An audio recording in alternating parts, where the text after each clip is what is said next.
ខ្ញុំបាទឈ្មោះជួនដនជាមេភូមិបេងហើយនឹងជាទូនាទីជាគណៈកម្មការសាលាមត្តេយ្យផងដែរ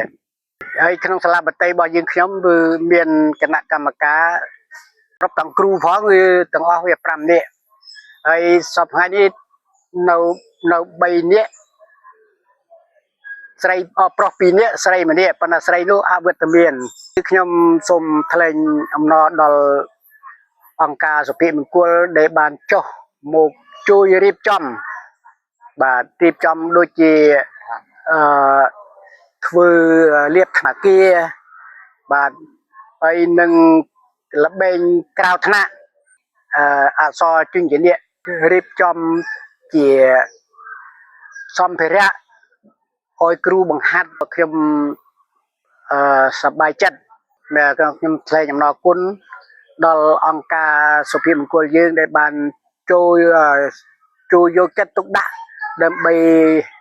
ជួយរៀបចំដល់សាលាមត្តេយ្យរបស់យើងខ្ញុំក៏សូមអរគុណ